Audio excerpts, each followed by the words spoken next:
Well, hey everyone, welcome. Thank you so much for joining us. Co-director, wonderful, all around beautiful being of light and information, Rob Koenig is going to share with us today on demystifying frequency, vibration, and interconnection. We're so looking forward to this. Thank you. Welcome, Rob. Thank you, Cecilia. Thank you, everyone. Thank you all for being here. It is such a pleasure to come together in this community, to share in the love and the joy and the discovery that is the Reconnective Healing Experience. I think we're all drawn to the topic. I think because there is an inner knowingness that speaks to the true nature of our existence. Reconnective healing is so much more than a healing practice, and I think we're starting to really grasp this. For those of us who have brought it into our lives, reconnective healing is, I often refer to it as a mirror. It is a reflection back to us as to who we are and what we are capable of, what is possible in this reality that we call the human experience. And so today, I wanted to take on this topic, this idea of demystifying concepts like frequency, vibration, being interconnected. And it's so important to me personally that we begin to really engage in the conversation around these topics in an open, clear manner, for so many reasons. On a personal level, when I first became engaged with reconnective healing, and began to explore it, and I wanted to share it with so many people. I wanted everyone to know that this existed. I remember that there was always that hesitation about number one, being able to communicate it clearly, and also just having the awareness that of how it might be perceived. Reconnective healing at its essence is very much a topic within the field of metaphysics. And so does everybody know the true nature of metaphysics and the meaning of that word? In preparation for this talk today, I started looking up different ways people describe metaphysics, and the one definition that I really loved and that resonated with me is metaphysics is the capacity to investigate the nature of reality beyond the human sense perception of the objective world. Let me read that again so you can take that in. Investigating the nature of reality beyond the human sense perception of the objective world. So right away, we hear in that definition this concept that when we begin to try to understand reality, our world, we have a component of our investigatory abilities that relies on our human senses. But there is also reality that exists beyond our perception. And that is what we're going to be exploring today, and really bringing it down to us to a sense of reality and awareness that we can digest this information and communicate it. And the beautiful thing is that reconnective healing, in its essence, it is revealing to us fundamental truths regarding the nature of our reality and our human potential, and that's big stuff. This is important. This is it's a portal, as I say, to really understanding and really reflecting who we are. And like I said, my personal mission, and it's one of my main priorities at this point in my reconnective healing journey, and as my role as a co-director, my mission is to bridge the gap between metaphysical awareness and our everyday ordinary experiences, because The truth is, our everyday ordinary experience is shaped by that which is metaphysical. It's just a fact. And it's so important that we begin to recognize that there doesn't need to be a gap between the metaphysical and what we describe as our ordinary experience because those two are so connected. So the other aspect of my goal and my mission in taking on this topic and prioritizing it is I want to empower people to communicate. I want people to move past their hesitation to discuss these topics. You know, we tend to hesitate or shy away from them because of a number of reasons. One is that maybe we don't fully understand these topics. And so we feel like, you know, I'm not an authority on these things, so I really shouldn't talk about them. But we're also, and let's be honest, if you're honest with yourself, we are often concerned about sounding strange, sounding odd, sounding like we're out of touch with reality. So we might, you know, we might hesitate because we're not sure how we're going to be received and what and how someone's going to perceive us when we talk about these topics. And this includes those of us who are reconnective healing practitioners who are out there and trying to communicate about this experience, but also includes those of you who are listening who maybe are beginning to be curious and exploring reconnective healing, but you're interested in these topics, but don't want people to know that you're interested in these topics. So I hope that this speaks to all of you, whether you are as an established practitioner, or if you are someone that enjoys these topics but doesn't want people to know about it. So my hope today is to give you a foundation from which to build your awareness and your confidence to discuss these topics. Does that sound good? Does everybody feel like that's a worthwhile discussion to have today? Okay, good. I'm looking at some of your nodding heads, so that's a good sign. So a few important notes as we get started in this topic today, and notes about communicating, about reconnective healing or metaphysics. It's important that you all recognize that your goal is not to try to convince people of any truth, reality, or concept. You are there in your communication to educate and to perhaps provide a context for their understanding. And it's important to really take that into your heart, into your consciousness, because when you get in the business of convincing people, then you're not stepping into a recognition that everyone has their arc of awareness and understanding. And I'm sure if each and every one of you reflected on your own personal journeys when you discovered these topics or you discovered reconnective healing, you will recognize that there were different places along that path of readiness. I know for me, and I've spoken about this at length when I've had the chance to talk about my journey. You go back just 11, 12 years ago, I wouldn't be caught dead in a chat room or a physical room having these types of conversations. It wasn't something that I was ready to incorporate into my awareness. And then things shifted for me, and I began, there was an inner calling to expand beyond that which I had allowed myself to recognize and accept. So, so even when I think about my own personal journey, I likely wouldn't have been someone that perhaps would have been ready to hear the information. However, perhaps if it was presented to me in the ways that I'm going to talk today, maybe it would have created grounds that were more fertile for that expansion in awareness and consciousness. So with that said, we are not here to convince people, like I said, but I also want to talk about this concept of demystifying. You might be listening to me talk about the idea of demystifying these concepts, and you might be saying to yourself, well, aren't these concepts, isn't there a mystical quality, a kind of a beautiful mystery around these observations, this awareness that shouldn't be demystified? Isn't it okay for things to be mystical in their nature?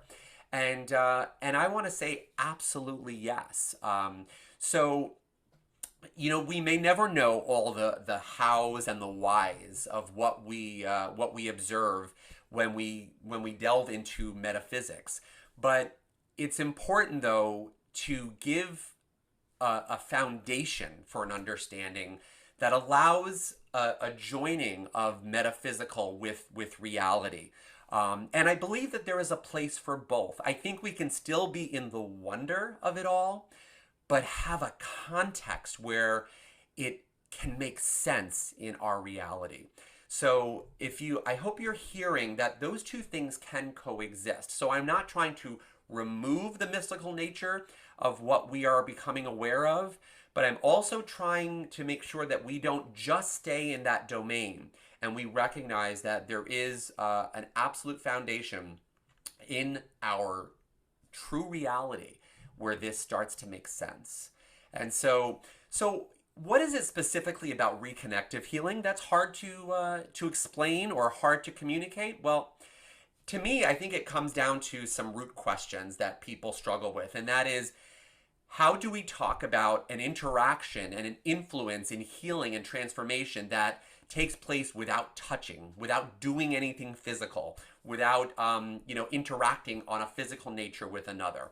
That's a big one for people. They have a hard time being able to communicate that and to share that with others.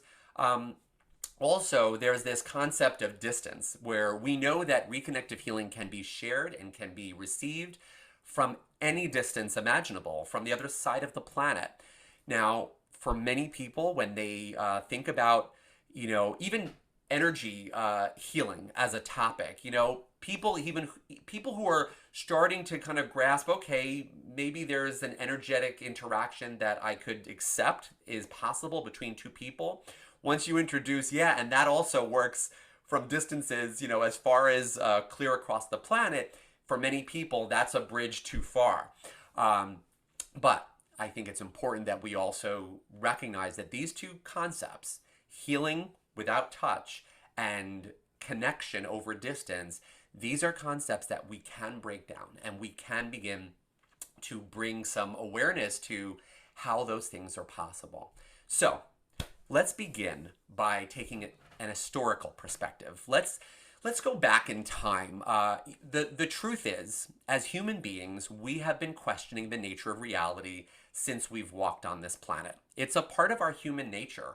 I think we show up, regardless of the century or generation that we exist in, and we immediately try to make sense of our world.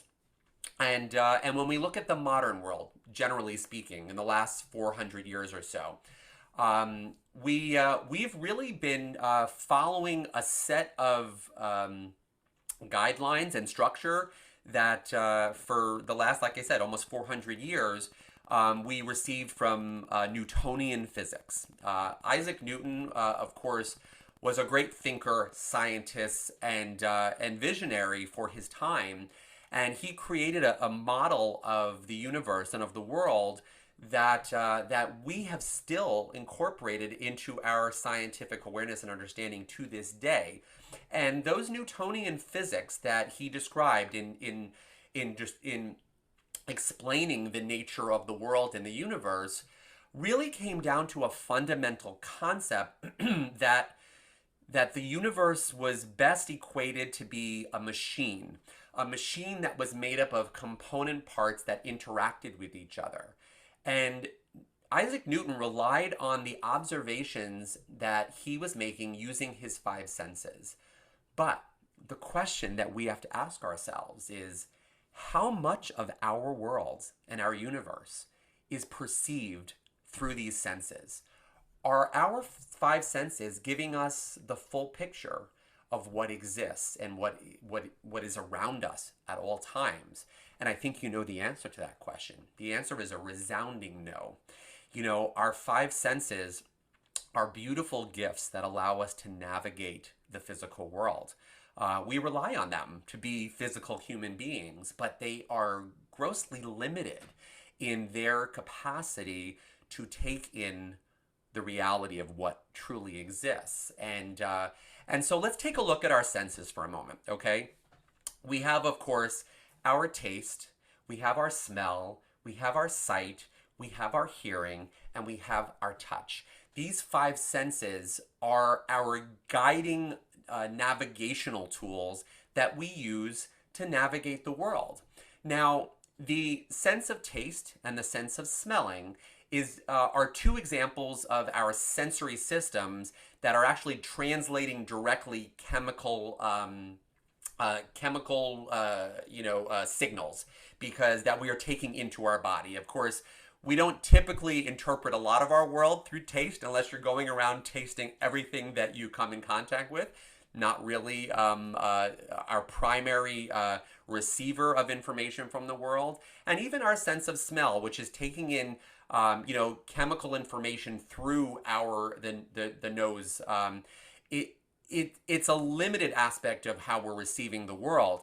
Our primary interactions are taking place really between those remaining senses of touch, of seeing, and of hearing. We rely on those three senses most of all when we go through our normal everyday experience. So what's so amazing is that when you think about the sense of touch, of seeing, and of hearing, do you realize and recognize that those senses are only possible because of our ability to receive and interpret frequency and vibration? So all of those senses rely on an interpretation of frequency information. So let's break that down a little bit. Let's start with touch. When we are interacting with anything with our hands or our body, but let's use our hands for a moment. Let's just say we go to touch the table that's in front of us, and go ahead. If you're sitting by a table or anything solid, just go ahead and lay your hand on that object right now. Feel the sensation of that object. Is it hard? Is it soft? What's actually happening in this moment that you are making what appears to be physical contact with that object is that the molecules and the atoms within that object are in perpetual vibration. And the molecule and atoms within your fingertips or your hand is also being held together within a connection of vibration and resonant frequency. When you touch something, you are actually experiencing the resistance of these two fields of vibration and energy. And so when you perceive something as firm or hard, it's actually just a perceived resistance between those two fields. You've heard us say everything is touching and nothing is touching. Well, everything of touching, of course, refers to the interconnectedness of the field, but nothing is touching is a reflection of what I'm describing right now, is that there's nothing physical making contact with something else that's physical. It is just two vibratory fields that are interacting and giving us feedback and reflecting back to us that there is some resistance based on the power of those forces of those fields. So right away, just from touch alone, we're starting to recognize that we are interpreting and interacting with a vibration and a frequency of the molecules and the atoms that are pulsing within all things. But let's turn our attention now to hearing. Hearing is a fascinating sense. Hearing is only possible because of the energy that's created by the vibrations of those objects within our universe. Do you realize that everything that you hear is an interpretation of sound waves? Well, what's a sound wave? A wave is a frequency, a resonant frequency being given off by anything that is in vibration, which, by the way, is everything. So how come we don't hear everything that's in vibration? Do you hear the table in front of you? You'd probably say no. Is the table vibrating and emitting sound waves? It is, but the frequency of those sound waves may not be perceptible based on the limitations of the apparatus that we call our ears and our auditory channel. As a matter of fact, our ears are capable of perceiving any vibration that's between 20 hertz, which is actually 20 vibrations per second, if you wanted to look at it mathematically, and 20 kilohertz, which is 20,000 vibrations per second. That's a range that our ears, on average, are able to perceive vibrations of sound waves, frequencies of sound waves. But anything outside of that frequency range just passes through us and around us, and we're not aware. And I'll give you an example of one of our everyday awarenesses on sound waves is ultrasound waves. You know, if you ever go for a sonogram, those are using sound waves, folks. Those are using sound waves that are at a frequency higher than the range of human hearing. So you don't hear those sound waves in those ultrasonic frequencies. But you know, as science has taught us, that they exist and they can be utilized. And as a matter of fact, animals, many species of animals use ultrasonic waves as for communication. Bats do. Dolphins have much of dolphin communication is taking place at that level of ultrasonic waves. Now, these are frequencies, everyone. These are frequencies that are absolutely a part of our environment, but they're just not part of our perception because it's outside of our capacity to tune in and to pay attention. So think about that for a moment. We're interacting with the world through what we touch, through the interplay of vibration within substance, whether it's a solid, a liquid, or a gas. The frequency of the vibration of those molecules are being received and being interpreted by our awareness and our brains as the objects and the environment that we have. But outside of that range, we're perceiving. We might not even be aware that it's not, in fact, a solid object or a liquid object that we're interacting with. It's just a collection of vibration and frequency. And then our sound wave examples are once again, a picture of reality that is limited by what we're able to perceive. Let's talk about sight. Sight. I think our vision is probably one of the most one of the most powerful representations of our world that we use to interpret the environment. So what is happening with sight? What are we actually perceiving when we use our eyes? The truth is there is an electromagnetic spectrum of radiation that permeates the universe. And I don't know if you remember your science textbooks when it was actually demonstrated as kind of a bar that went across the page, and you saw on that bar different wavelengths of the electromagnetic spectrum, and each of those ranges of wavelengths have been categorized by scientists based on the length of those waves, of those frequencies.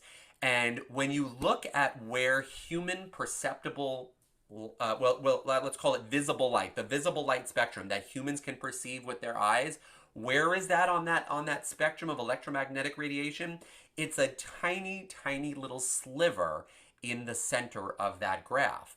But outside of that little spectrum of visible light exists so many different frequencies of electromagnetic energy, which if you look on the low end of that range, you'll see things like infrared waves, microwaves, radio waves, and when you go beyond the high frequencies of visible light, you will start to get into things like ultraviolet rays, like the rays of the sun, X-rays and gamma rays. Now you're familiar with these terms. You've heard ultraviolet rays, you've heard about X-rays, you've heard about gamma rays, infrared waves. These are all different frequencies and vibrations of electromagnetic energy that exists around us at all times. We don't question that these forms of undetectable frequencies exist, but they do exist, and we know that they exist. So therefore, we can pause at this moment and recognize that our entire human experience is taking place due to our interpretation of fields of vibration and frequency. Do you recognize how fundamental frequency and vibration is to our experience? it's so important to help people realize and recognize that frequency and vibration is not a woo-woo topic. It is not. It is the nature of existence. It's the nature of the universe. And and I think it's really important to help people recognize that at the fundamental foundation of who we are and how we exist within this world is this concept. It's a great starting place to help people understand. And again, you don't have to describe all of the details that I just did. Just a few examples of what I just stated helps ground a reality into the concept of frequency and vibration that helps open up the topic. But let's go a little bit further. Let's dive a little bit deeper. Frequency as a tool for communication. There have been great advances in technology, man-made technology that we use every day. Everybody have one of these? I'm sure you do. It's a cell phone. Everybody is tuning in right now on Zoom. Everyone have a good Wi-Fi connection? I hope you do, because it's helping you tune into this conversation right now. Well, our cell phones, our Wi-Fi communications, guess what? We don't question that they work, but do we ever question how they work? Do you ever wonder, how is it possible that I am sitting here in Long Island and some of you are sitting in your seats in perhaps Europe, Asia, other parts of the world? How is it that we are having a face-to-face conversation right now? I mean, based on the physical aspect of the world, that doesn't seem to make sense. Imagine our great-grandparents coming into the room right now and you trying to explain to them how it is that you're able to have a conversation face-to-face with someone from the other side of the world. They would believe that you were practicing some kind of witchcraft. Same thing goes if you picked up your cell phone in front of a great-grandparent and dialed up someone and even had a phone conversation. So how is it possible? It's actually quite simple. We have learned to harness radio waves. That's how cell phones work. That's how Wi-Fi works. Radio waves, which are naturally occurring. They're not man-made. Radio waves exist. It's a part of the electromagnetic spectrum of radiation that exists within our universe. We have just tapped in, as human beings, through technological advancements, we've tapped into how to use those radio waves that exist everywhere to send information and receive information instantaneously. How long does it take to communicate via radio waves? It is instantaneous. It's at least beyond the perception of our human senses to see any gap in time when you have a good connection, right? So this form of communication, it's a testimonial to our capacity to tap into frequency and vibration to maintain connection and communication. We don't question it anymore. It's part of our reality. We know that we can pick up our cell phones or log into our computers and receive information and connect with one another without even a second thought about it. But I'm asking you to think about it and also to help others recognize that these frequencies, these radio waves, these naturally occurring frequencies are available for communication. So keep that in the back of your mind for a moment. And let's talk about the idea of technology versus humanity just for a moment. When you think about who you are as a human being and who we are as human beings, do you ever recognize that as far as we've come with technology, as far as we've come with the advances and things that we are able to do using our cell phones, using Wi-Fi, with as sophisticated as we've become with our technology, we have not yet witnessed technology as sophisticated as the human being. It's true. We have not been able to create a machine as sophisticated as the human being. This includes the capacity of the human mind, the capacity of the human circulatory system, the nervous system. Ever contemplate how beautifully exquisite and how complicated it is, the human body? So we've yet to create an artificial replication of this complex, intricate design. So we must ask ourselves then, if the human being is so far advanced compared to the technology that we've created, what else are we capable of? What else are we not tapping into as far as the capabilities of this human vehicle that we bring with us through a human lifetime? And the next question naturally is, are we then ready to redefine the nature of our reality? If we accept that technology is capable of harnessing frequency and vibration to communicate instantaneously across distances, and that technology is not as sophisticated as the human being, is it a far leap to then ask if the human being is capable of far more than our technology? And I propose the answer is absolutely. And we have evidence of that. But let's go back again to these great thinkers. We started with Newton, and Newton got us started with a mechanical model of the universe. And then there were others that have come since Newton that have begun to reshape the way we imagine and contemplate the universe. And one of my favorites, who actually has one of his primary laboratories here on Long Island where I live, I've been to it several times, is the very famous futurist and inventor Nikola Tesla. If those of you are not familiar with Nikola Tesla, watch a documentary on this man.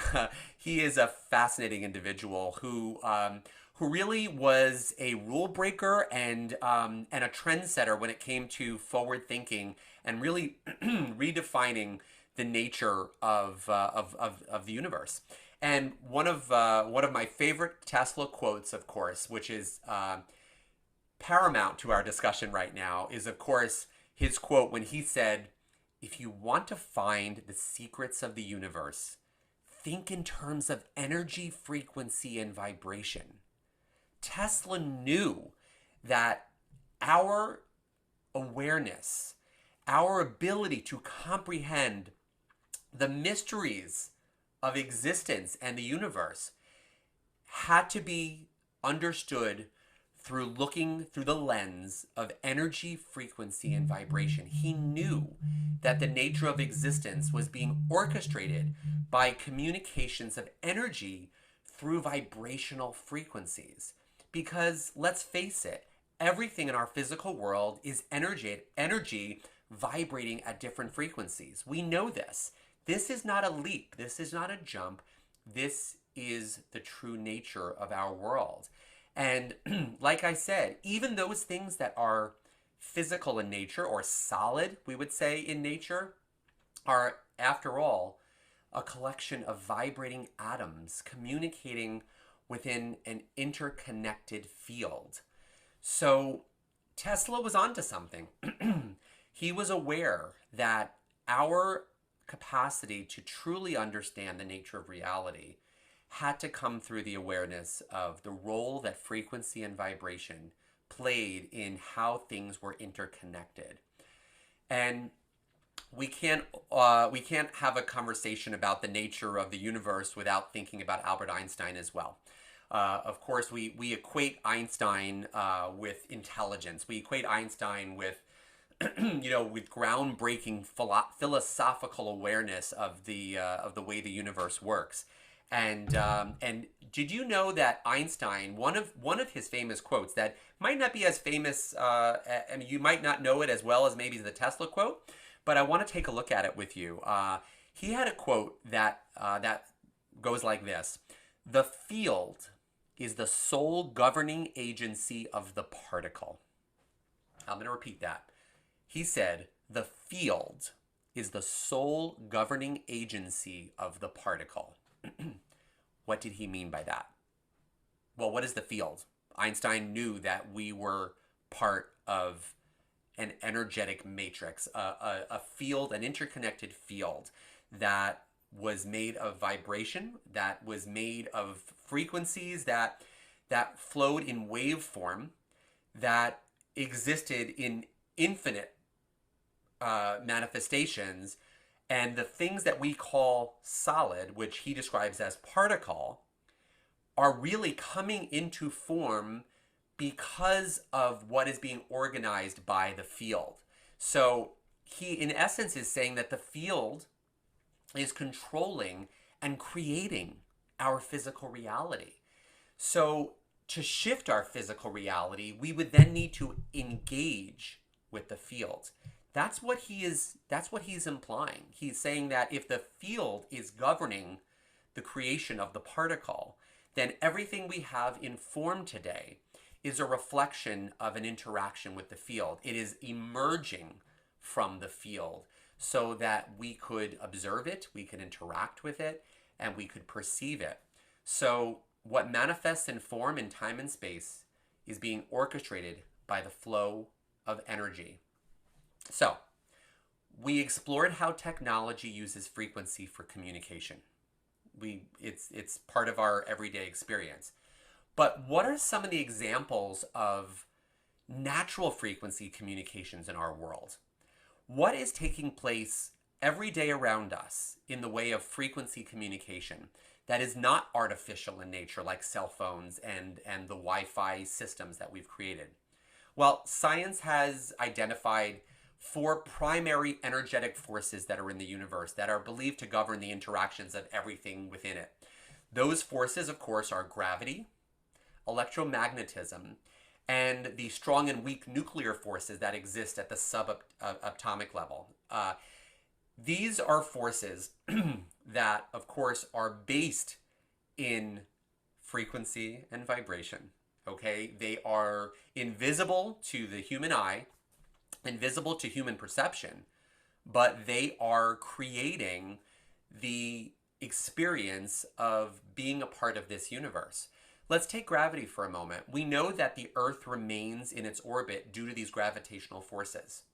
Think about that for a moment. What kind of communication is taking place between the Earth, this planet, our sun, and the galaxy in which it exists? In order for those interactions and that relationship to exist, there is a communication taking place. A communication across millions of miles through the frequency and the vibration of the gravitational force. And what is a force? A force is a wavelength. It is a frequency. It is a field that exists to organize the inhabitants of the environment. So the organization of the sun and the planets and our Earth is taking place because of the field and the forces that exist within it. Let's look at the moon, for example. So the moon happens to be 238,900 miles from the Earth. But the moon, we know, has a very direct relationship and a communication with the oceans on this planet. We know that the tidal waves, the tidal patterns that we see of the oceans is a reflection and a relationship of what communication is taking place between the moon as a physical object and the ocean as a physical manifestation on this planet. So those two physical forms, one solid, one liquid, are in direct communication from hundreds of thousands of miles away. Take that in for a moment. Recognize that here we have two seemingly distinct, separate physical forms that are having a relationship, a communication relationship from those distances that are beyond our perception, and having an experience that is translating to the receiving of information that is causing us to observe the organization of how those oceans show up in the world. It is just really mind-blowing to recognize that that's something that we see around us all the time. We perceive it, but we don't stop to question and to think about what is necessary for that type of a communication to take place. let's also talk about animal communications. I gave the examples of the ultrasonic waves of communication that maybe bats and dolphins use, but there are also some amazing phenomenon in nature that scientists can't explain based on just physical observations. And one was a concept that I didn't know this word until I researched it, but the word is murmuration, which is the description of the phenomenon that we see in flocks of birds. Have you ever seen the videos of birds that they're usually small birds flying in large groups, and on a given moment, an instantaneous moment, they'll begin to shift and move in different patterns like a synchronized swimming team that have rehearsed a dance, where they are just, hundreds and hundreds of these birds that are shifting and changing in an instant, in a synchronized instant. And scientists have looked at these patterns and have actually gone back and looked at the footage of the changes in movement between these birds and have recognized that it is not physically possible that this is a result of one bird moving, the other bird then seeing that bird and shifting, and then the next bird seeing that bird.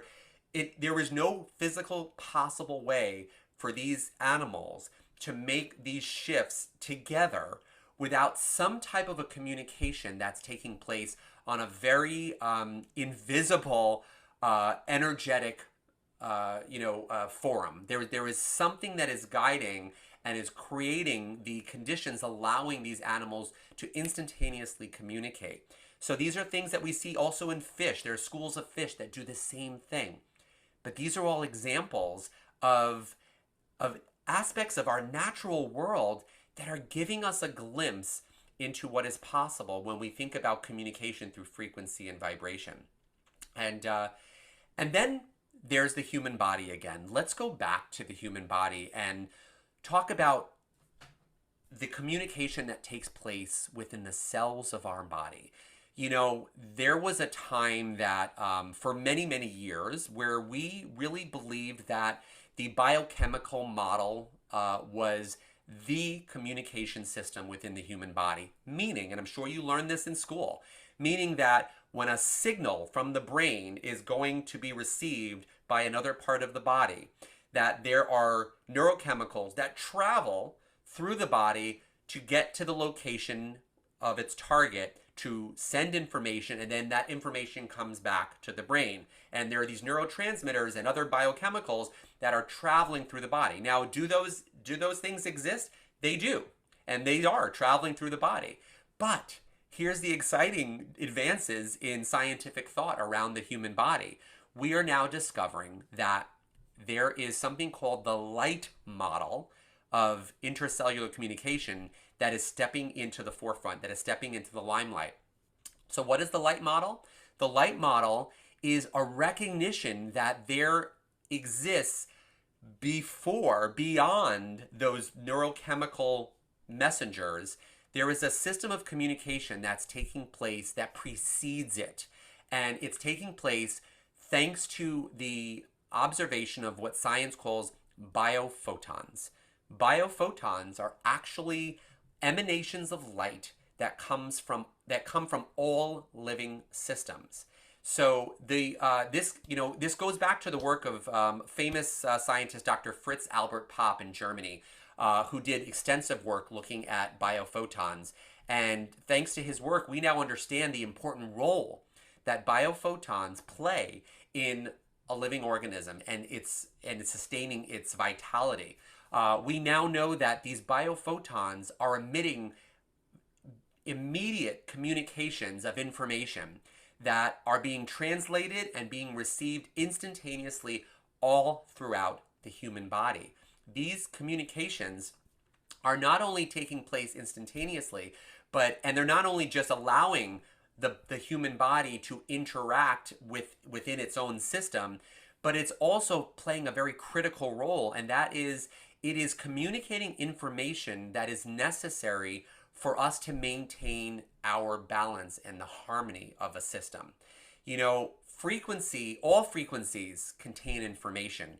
when you're receiving sound waves, there is information about our environment that we're receiving. When we're receiving electromagnetic waves of light through our eyes, we're receiving information about our environment. And these biophotons are no different.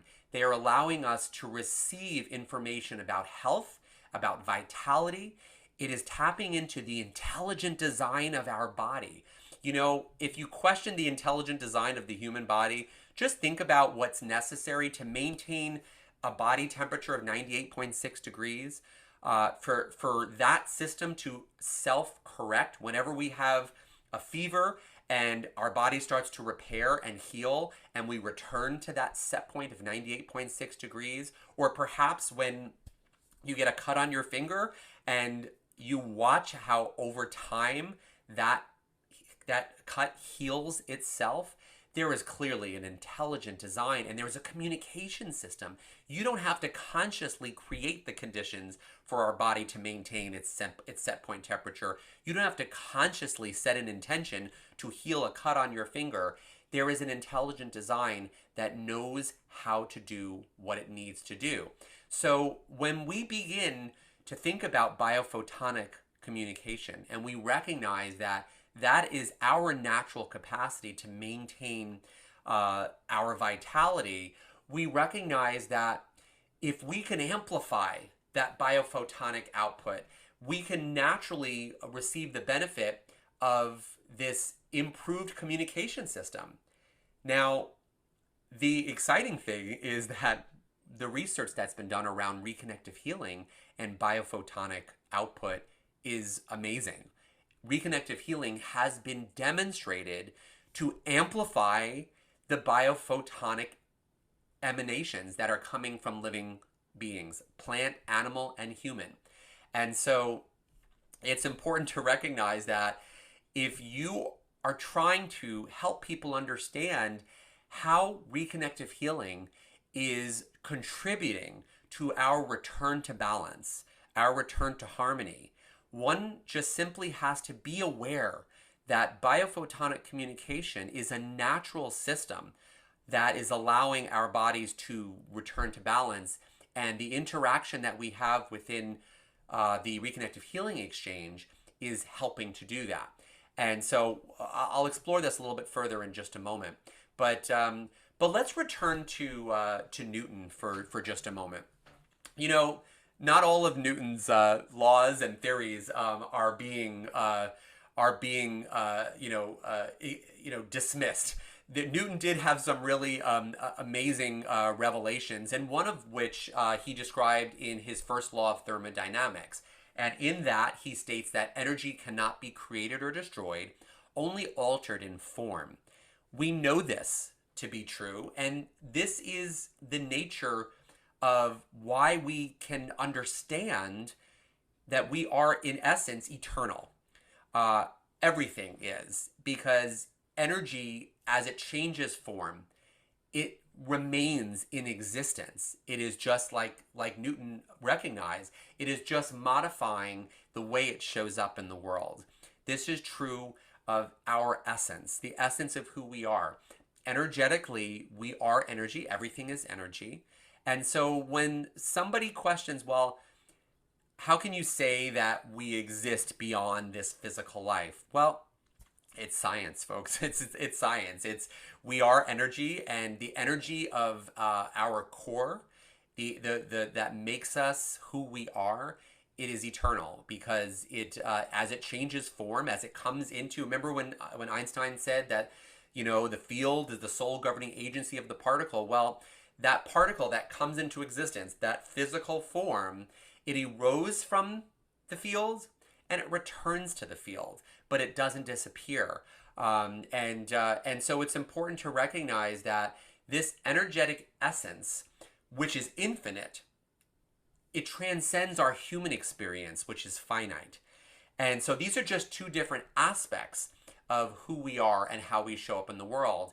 And so another way to look at it is that the human experience can be characterized into distinct categories. We could talk about the human experience, the physical experience, the emotional experience, the mental experience, and even our spiritual recognition and awareness.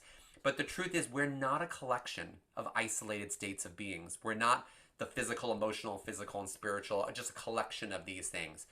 Our physical form, our emotional body, our mental activities, these are what I would describe as integrated expressions that are intricately woven together to make up our finite human experience. But underneath all of that lies a fundamental aspect of our existence, which is our essence. And it is and our spiritual awareness arises from the recognition of this infinite essence that exists beyond our human experience. It's the recognition of being that allows us to have a spiritual experience. And it is that being, by the way, that remains an anchor for us, an anchor that is unscathed by the changing conditions of our human lives. And it's that being that's connected to all things. It's that being that's accessible to support our healing when we reconnect to it. So how then do we, let's take it full circle. How then do we begin to explain reconnective healing in a way that brings clarity and understanding? It starts with raising awareness that we exist as part of an interconnected field. It continues with explaining and helping people grasp that we have access to frequencies that exist within our world, frequencies of energy, which is the energetic, is the structure of reality, frequencies of light. We talked about how the biophotonic communication that's taking place within living beings is a part of reality, and frequencies of information. Information is what we receive when we translate and interpret what is coming to us through these vibrations. So these frequencies of energy, light, and information, they are available, they exist around us, and they're here all the time, waiting for us to bring our conscious awareness to them. When we tune in to the presence of these frequencies through our awareness, through our conscious attention, and we allow ourselves to explore and interact with these frequencies, we then become a resonant component to the interaction. We begin to entrain with these frequencies. Again, frequencies are part of reality. They're everywhere. But these particular frequencies that we're describing, the reconnective healing frequencies, are the frequencies of healing. They're the frequencies of our essence, the frequencies of our natural state of being. And they are tuned to the level of our existence where we exist in harmony. Just like that 98.6 degree temperature threshold that maintains order within the physical human body, these frequencies that we are speaking of allow us, when we tap in and tune into them and interact with them, they allow us to begin to create the conditions to live in awareness that we are these frequencies. This is the essence of who we are. And by tuning in and interacting with them, we actually amplify a natural communication system that's fundamental to our optimal experience of well-being. And that is how this is possible. And we allow ourselves through this interaction to be in the receiving of this interaction. We recognize that we are receivers of frequency and vibration. We receive the benefit of being in flow with this natural state of being that I'm speaking of. And we start to tap into the energetic essence of who we are. And we recognize that as that resonance is created, as we begin to become aware, we just naturally move towards higher levels of balance, harmony, and vitality, just from the interaction itself. And it influences what rises to the surface in our human experience. So remember, underneath our human experience, this level of harmony, it's already there. It's already a part of who we are. And so what we're actually being invited to do is to interact with frequencies that remind us that that is who we are at our core, so that it can start to show up and reveal itself in our everyday human lives. So at the end of the day, we are intimately connected to one another. We naturally can become catalysts for others to share in this experience as we are having it. It's important to recognize that because we are so connected to one another, because we're part of this shared field, it only takes one person to be in awareness that we are part of this field, and then simply turn our attention to anyone else while we're in that awareness. And it simply invites something deep within that other individual to remember that this is who they are as well. And a beautifully exquisite communication system just naturally arises without us having to set the intention for it to take place.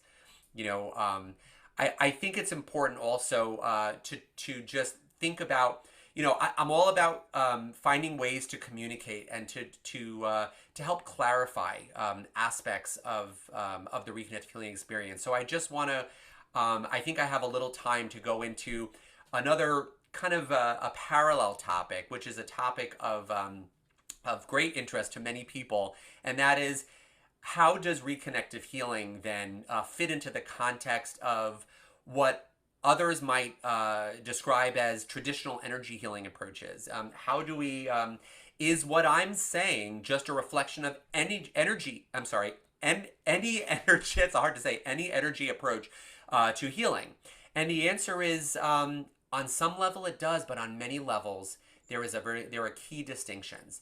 And I think it's important that whenever having a discussion and a conversation about the variety of ways that people can have energy interactions, that we must remember that for thousands of years, we have been exploring the nature of energetic interaction. Reconnective healing is not the first time that humankind has explored the nature of energy interactions. But what I like to explain to people is that reconnective healing is taking Come us here. into Come a here. fuller point of access based on some fundamental distinctive elements. So let's just take a look at that for a moment.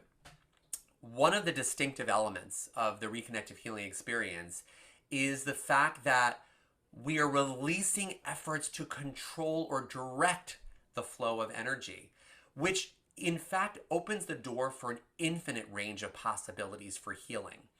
Do you remember how when we looked at the concept of the human sensory apparatus, like the eyes and the ears? Do you remember how I said there is a flow of infinite frequencies, but when we just perceive frequencies through the lens of the sensory organ of the ears or the eyes, we're only taking in a subset of what exists?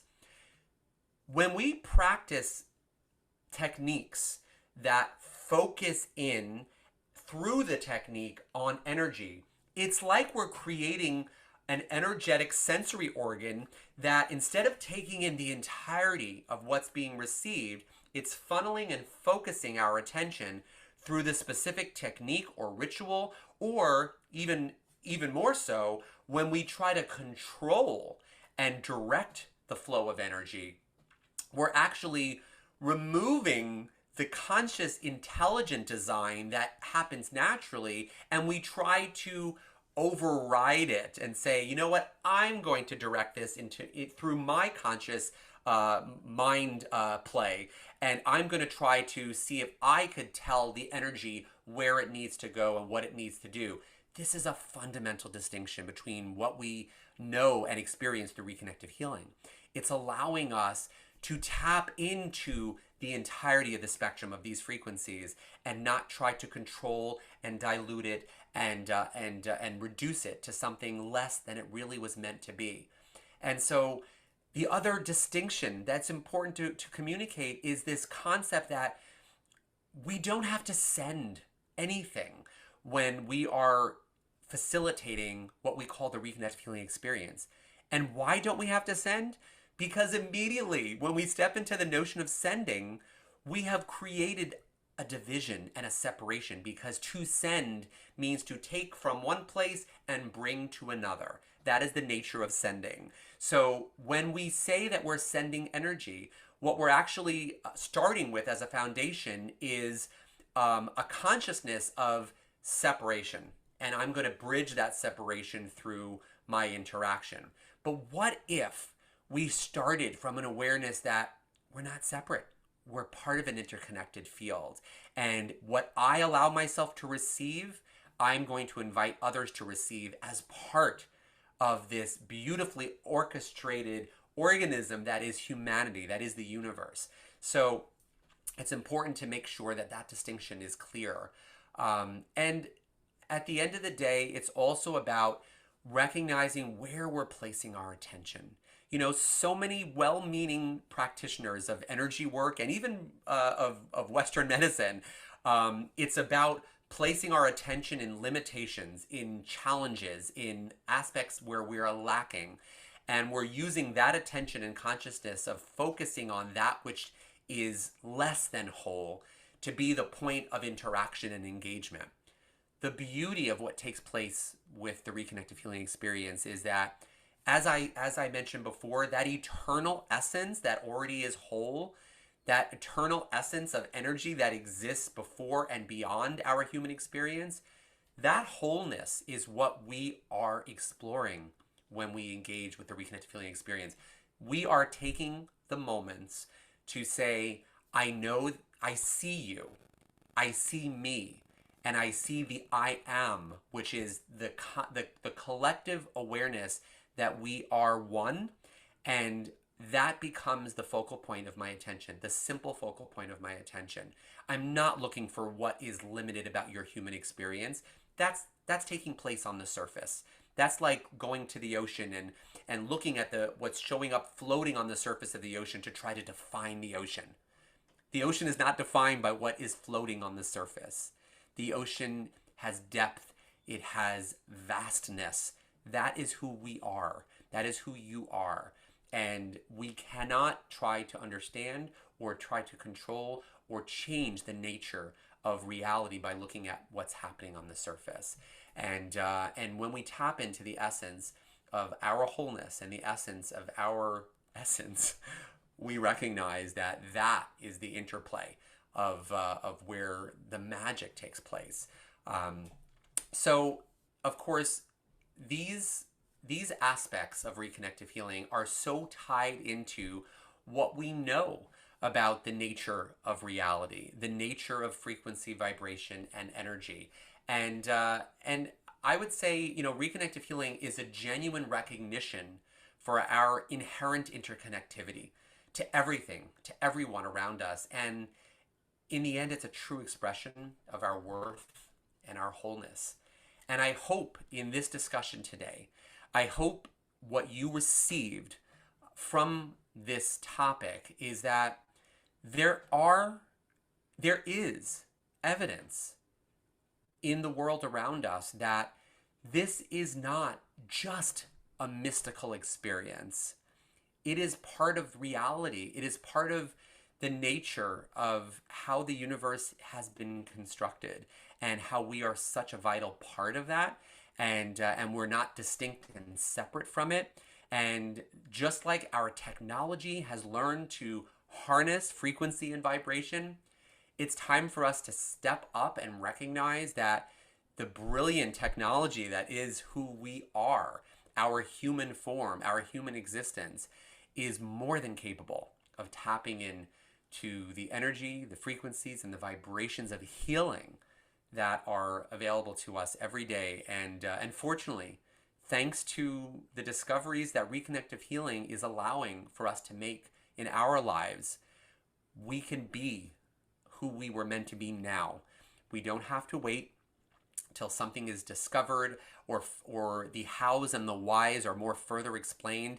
Reconnective healing gives us all the evidence that we need through what we observe and experience through the interaction. So I encourage you to explore these concepts in your language and in how you communicate to others. Give people a foundation, give people a framework and a context when you start to talk about the frequencies, the energy, light, and information, and the frequencies of reconnective healing, that there is somewhat of a framework where they can say, I never thought of it that way. I never looked at it that way. That makes sense. Or perhaps it makes enough sense that I am open to exploring what this means in my life. So I think that's about it for my presentation. I would love to hear your thoughts. I've been so focused on communicating that I haven't been able to read comments, so I have no idea what you've been saying. I don't even know if you've still been paying attention. I hope you have been. Oh, Rob, thank you so much. There's been a lot of comments, and everybody's really enjoying the talk. We've had several that came in much earlier. Julie had asked, when the hand and the table meet, the vibrations blend. She had asked that earlier. Yeah, and it's so interesting. Julie, what's fascinating about your question is because we are all already connected, the blending, there doesn't have to be a blending on a sense because there is already that one field that we're all a part of. So on some levels, we're already blended, but on the physical level of our interpretation, don't forget, as distinct physical forms, we're having experiences where the vibrations and the atoms and the frequencies and those fields that are part of the human form interacting with the fields in our physical world interact and kind of play against one another. So the answer is yes and no, right? I mean, we are blended already. So it's not really, we're not creating a blend, but we're also having an interaction where we experience the interaction of the fields. Beautiful, thank you. GD3 Butler had asked, Rob, when an experienced guitar player tunes their guitar, is it by sound or feel? Now, that is perfect for you as you play the guitar. By sound, oh yeah.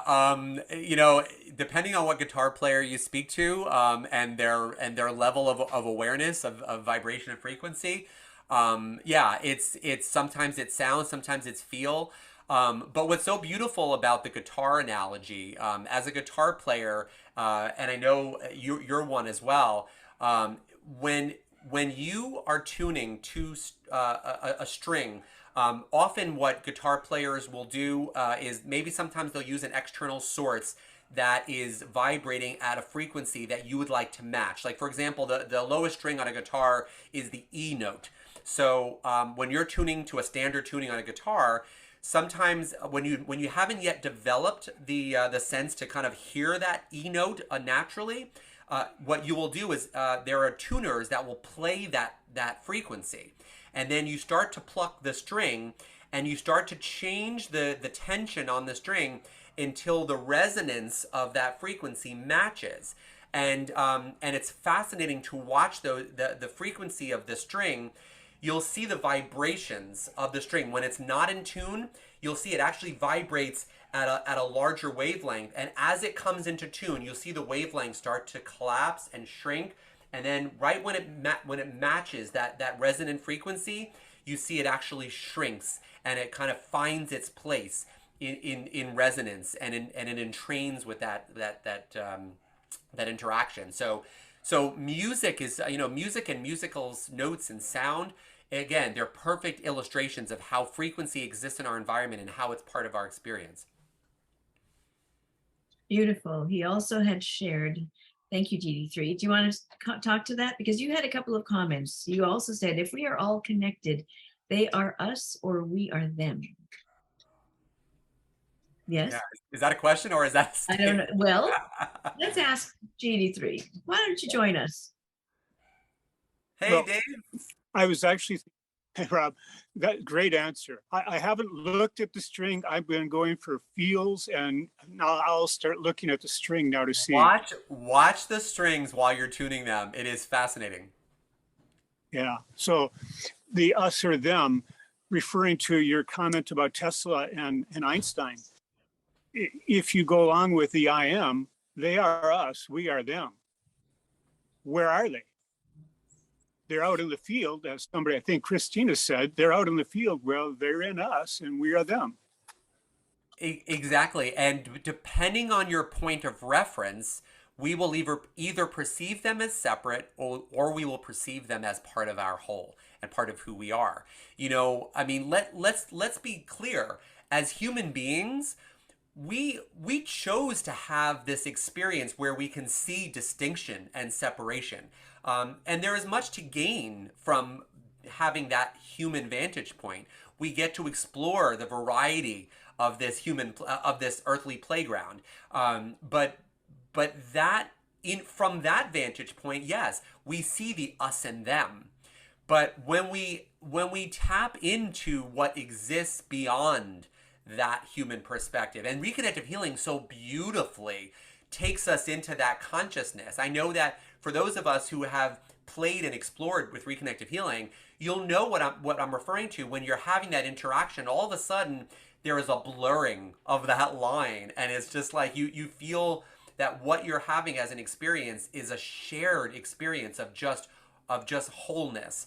And so I think I know Jillian and Dr. Eric, they often talk about those glimpses. We're not meant to stay there. Those glimpses are reminders. We drop into the going from us and them to just I am, which is the wholeness. We drop into that glimpse, we drop into that awareness, and all of a sudden we have that moment, that glimpse of recognition and awareness that's who we really are. That is the nature of reality. And then we withdraw from it, and then there's you and I and us and them. And it's beautiful to have to share in both of those vantage points throughout our lives. Now Does that make sense? I'd like to just channel Jimi Hendrix and Go for it. Stevie Bond. Say it again. I'd like to be in contact with Jimi Hendrix and Stevie Ray Vaughan. Either one of them can come in, and I'm open to it. Well, they're still part of the ethers. They're still part of our field. So, and many artists, all kidding aside, many artists will talk about creating music and feeling like what inspired them to write a particular song was they really were embodying the essence of an artist that has come and gone, and they feel like they were inspired by that. And so who's to say that you weren't channeling in those moments? So beautiful. Thanks, Dave, for those beautiful musical analogies. I love it. Thank you, Rob. It was great. Awesome. Thank you. I just wanted to remind us earlier, he had mentioned that Buckminster Fuller called this communication in our bodies and also in plants tensegrity. It's faster than the nervous system. Yep. And Christina had added on to that, said, yes, some researchers found that the forest lives like a family and trees sustain and help each other. So that was absolutely. I often use analogies in nature because if we're trying to understand the nature of reality,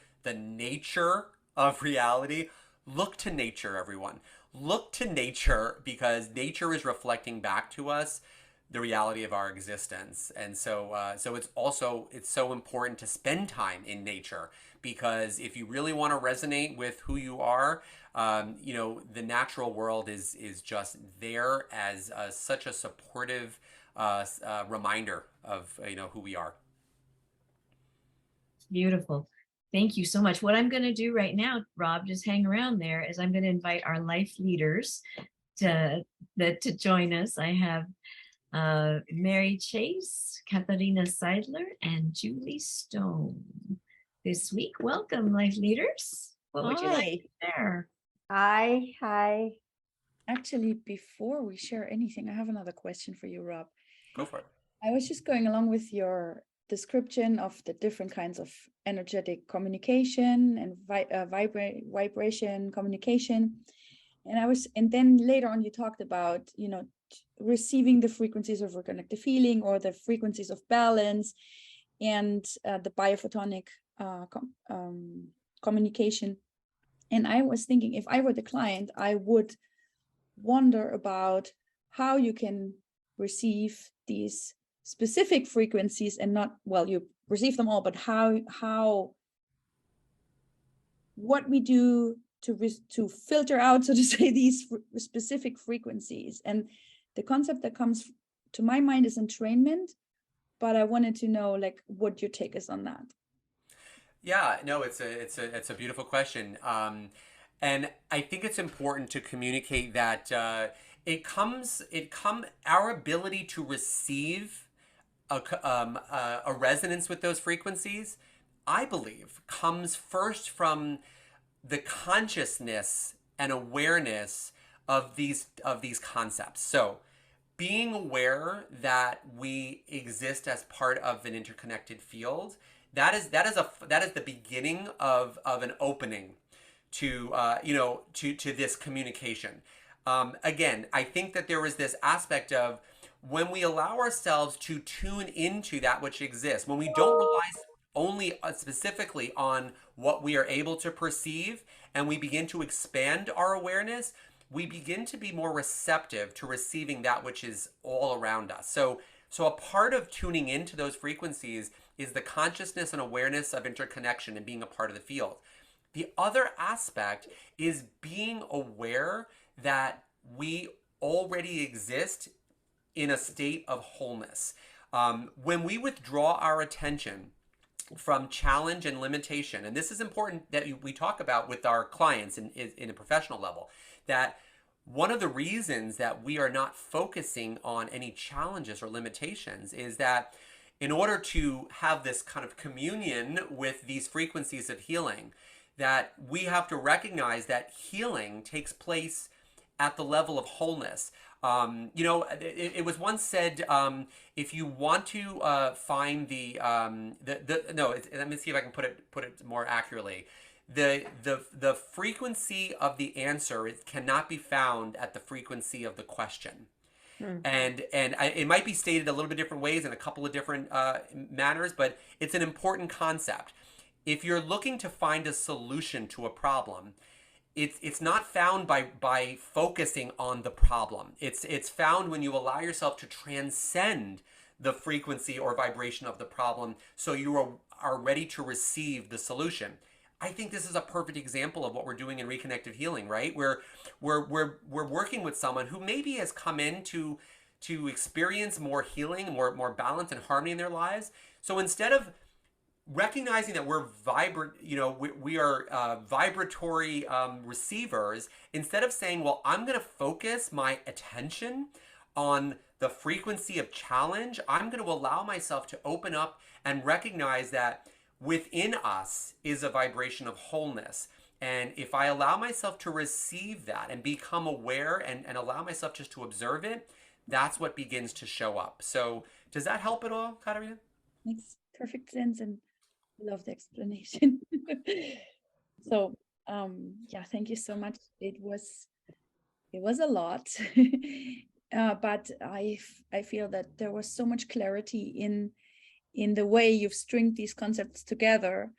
And I realized that for me, it's like when you said it can be magical and scientific at the same time.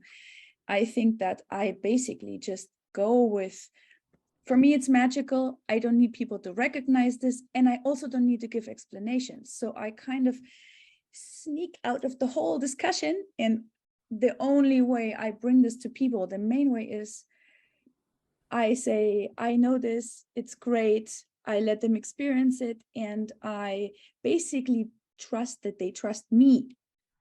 Just go ahead and feel it. But your talk just opened me up to like different ways I can approach people that may not be open to this or may not naturally have that sense of trust. And that's just really, it's inspiring. And I took a lot of notes. Me too. Can I, Katarina, I just want to really quickly comment. I love what you're saying. And here's the thing I want everyone to take away.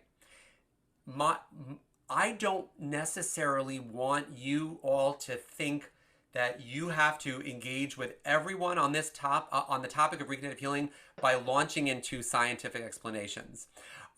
What's important to have at your disposal when you feel it's appropriate and necessary is to give people a little bit of a context. I mean, yes, it was a lot. I gave you a lot of different examples and context for you to receive the information. And I am suggesting that take what is helpful for you in the moment to be able to communicate. And it could be something as simple as saying, you know what, people often ask, how is it possible that reconnective healing can work? And I'll just say, you know what? The truth is, we know that science has taught us that we live in a vibrational universe, and everything is energy and everything is vibrating at different frequencies.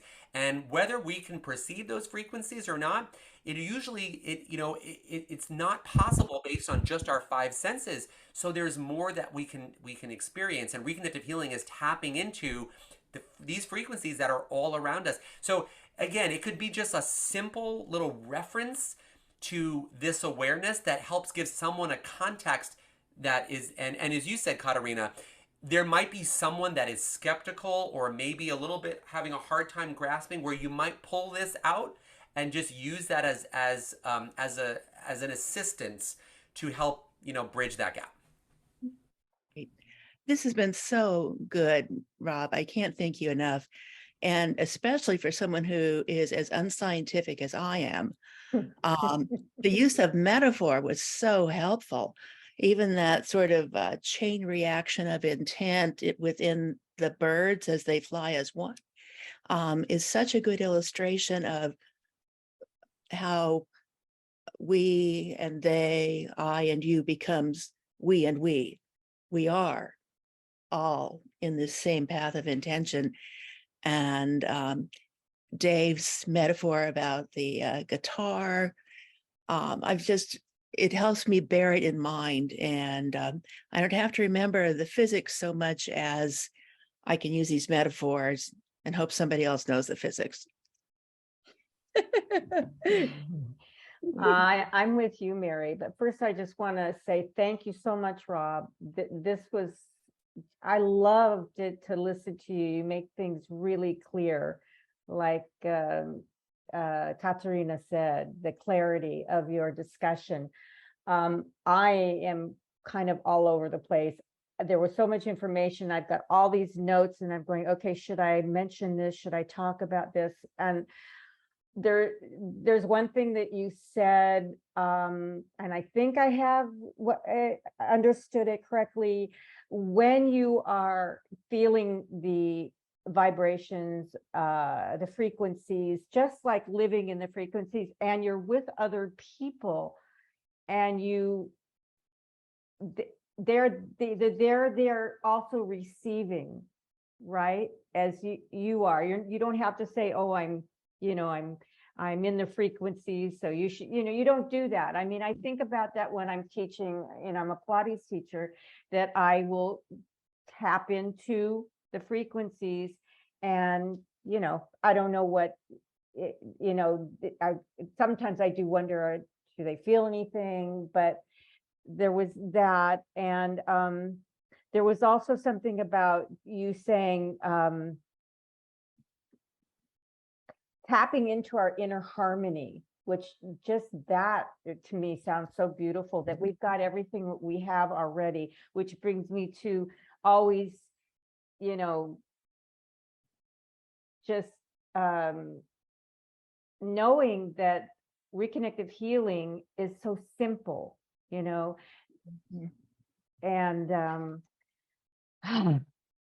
yeah, just tap into our vibrational wholeness. And Julie, the simplicity comes from the notion that it is our true nature, and anything that is complex, that requires steps and rituals, the things that come naturally to us have never required the learning of complex steps and rituals.